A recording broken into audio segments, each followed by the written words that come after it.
Good afternoon दोस्तों। आज हिंदी साहित्य के एक अत्यंत ही प्रसिद्ध लेखक रांगे राघव के द्वारा लिखा गया एक अत्यंत ही प्रसिद्ध कहानी गूंगे के सारांश की चर्चा करेंगे। यह अत्यंत ही महत्वपूर्ण कहानी है। यहाँ से कई प्रकार के प्रश्न प्रतियोगी परीक्षाओं में कई बार पूछे गए हैं, तो इसके बारे में जानना अत्यंत ही आवश्यक है। तो आज इस कहानी के सारांश की चर्चा करेंगे। परंतु अगर आप चाहते हैं कि इस कहानी का संपूर्ण पाठ मैं आपके लिए लाऊं, तो आप मुझे कमेंट करके बता सकते हैं। तो चलिए शुरू करते हैं। गूंगे कहानी। गूंगे कहानी रांगे राघव की एक प्रसिद्ध कहानी है। यह कहानी एक गूंगे लड़के की है, जिसमें शोषित और पीड़ित मानव की असहाय स्थिति का मार्मिक चित्रण किया गया है।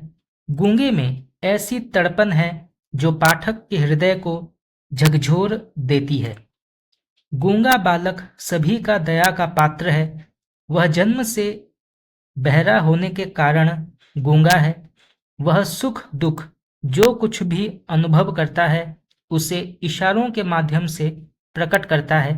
उसके इशारे एक प्रकार से दूसरों का मनोरंजन भी करते थे। वह इशारों से बताता था कि उसकी माँ घूंसट काढ़ती थी, छोड़ गई क्योंकि बाप मर गया।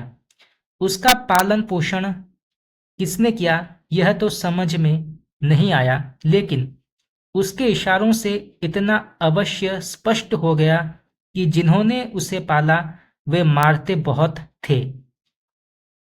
वह बोलने की बड़ी कोशिश करता है, लेकिन नतीजा कुछ नहीं, केवल कर्कश काएं काएं का ढेर, अस्पष्ट ध्वनियों का वमन, जैसे आदिम मानव अभिभाषा बनाने की जी जान से लड़ रहा हो। कैसी विडंबना है कि वह अपने हृदय के उद्गार प्रकट करना चाहता है, पर कर नहीं पाता। सुशीला गूंगे को मुंह खोलने के लिए कहती है। ये एक पात्र है। गूंगे के मुंह में कुछ नहीं, गले में कऊ है। किसी ने बचपन में गला साफ करने की कोशिश में काट दिया और वह ऐसे बोलता है जैसे घायल पशु करहा उठता है।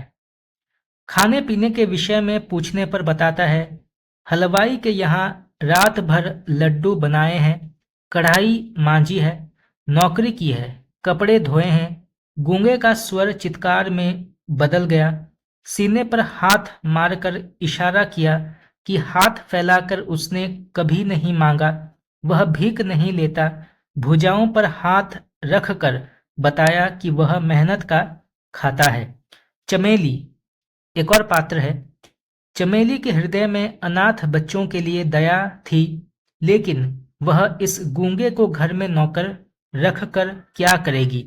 लेकिन गूंगे ने इशारे से स्पष्ट किया कि वह सब कुछ समझता है, केवल इशारों की जरूरत है। चमेली उसे 4 रुपए वेतन और खाना देने का वादा कर घर में नौकर रख लिया। सुशीला ने चमेली को समझाया कि गूंगे को नौकर रखकर क्या करेगी, पर चमेली के मन में दया थी। उसने कहा, और कुछ नहीं करेगा तो कम से कम बच्चों की तबीयत तो बहलती रहेगी। गूंगा अपने घर वापस नहीं जाना चाहता। उसे बुआ और फूफा ने पाला अवश्य था, पर वे मारते बहुत थे। वे चाहते थे कि गूंगा कुछ काम करे और उन्हें कमा कर दे, और बदले में बाजरे तथा चने की रोटियों पर निर्वाह करे। तो उस गूंगे के साथ अपने ही घर में बहुत अत्याचार होता था। गूंगे की यह आदत थी कि वह इधर उधर भाग जाता था। घर के सब लोग जब खाना खा चुके, तो वह अचानक दरवाजे पर दिखाई दिया और इशारे से बताया कि वह भूखा है। चमेली ने उसकी तरफ रोटियां फेंक दी और पूछा कहाँ गया था। गूंगा अपराधी की भांति खड़ा था। चमेली ने एक चिमटा उसकी पीठ पर जड़ दिया, पर गूंगा रोया नहीं। चमेली की आंखों से आंसू गिरने लगे। वह देखकर गूंगा भी रोने लगा। गूंगा कभी भाग जाता और कभी लौटकर फिर आ जाता। जगह जगह नौकरी करके भाग जाना उसकी आदत बन गई थी। एक दिन चमेली के बेटे बसंता ने गूंगे को चपत मार दी। ये बेटा है चमेली का, बसंता। गूंगे ने भी उसे मारने के लिए हाथ उठाया, पर रुक गया। गूंगा रोने लगा। उसका रुदन इतना कर्कश था कि चमेली चूल्हा छोड़कर वहां आई। पूछने पर पता चला कि खेलते खेलते बसंता ने उसे मारा था। बसंता ने शिकायत की कि गूंगा उसे मारना चाहता था। गूंगा चमेली की भाव-भंगिमा से सब कुछ समझ गया था। उसने चमेली का हाथ पकड़ लिया। एक क्षण के लिए चमेली को लगा जैसे उसके पुत्र ने ही उसका हाथ पकड़ रखा है। एकाएक चमेली ने घृणा का भाव व्यक्त करते हुए अपना हाथ छुड़ा लिया।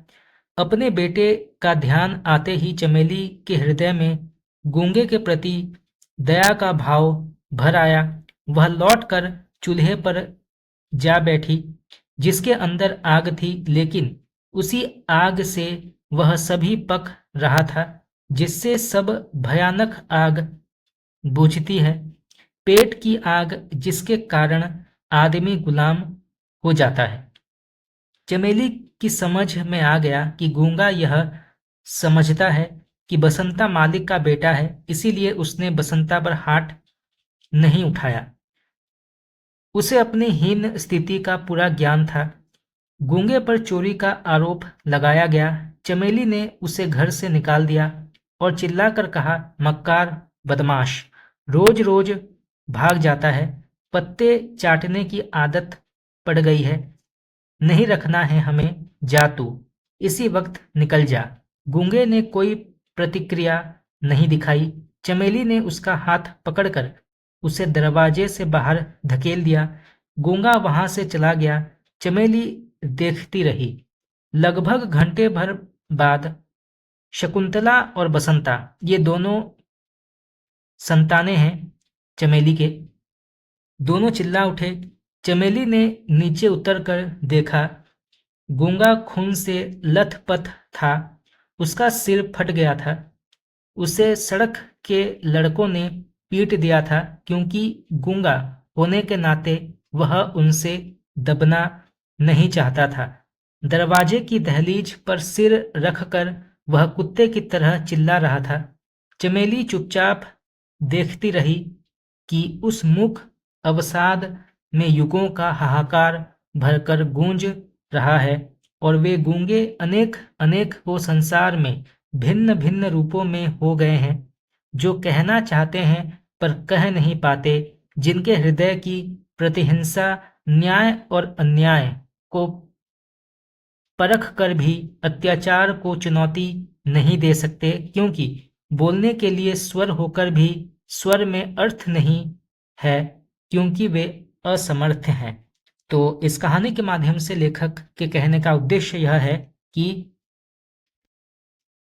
गूंगे लोगों के प्रति सहानुभूति पैदा करना, गूंगे लोगों के अधिकारों की रक्षा करना, गूंगे लोगों के प्रति सम्मान पैदा करना, गूंगे लोगों को आत्मनिर्भर बनाना, गूंगे लोगों को समानता का अधिकार दिलाना। और इस कहानी में यह स्पष्ट होता है कि गूंगा लड़का अपनी कमजोरी को लाचारी नहीं मानता। ये सबसे महत्वपूर्ण बात है। गूंगा लड़का मेहनत करके अपना पेट भरता है और किसी से भीख नहीं मांगता। गूंगे लड़के को बचपन से प्यार नहीं मिला, क्योंकि उसकी माँ जो है उसकी भी मृत्यु हो गई और उसका पिता भी मर गया। उसके फूफा ने उसको पाला और उसको बहुत मारता था, और गूंगे लड़के को उसके बुआ और फूफा ने पाला, जो मारते पीटते रहते थे। तो दोस्तों आज के लिए इतना ही। आज हमने बहुत ही प्रसिद्ध कहानी गूंगे की चर्चा की। अगर आप इसका संपूर्ण पाठ चाहते हैं तो आप मुझे बता सकते हैं। तो आज के लिए इतना ही। अगर आप लोगों को ये क्लास अच्छा लगा तो आप मुझे बता सकते हैं।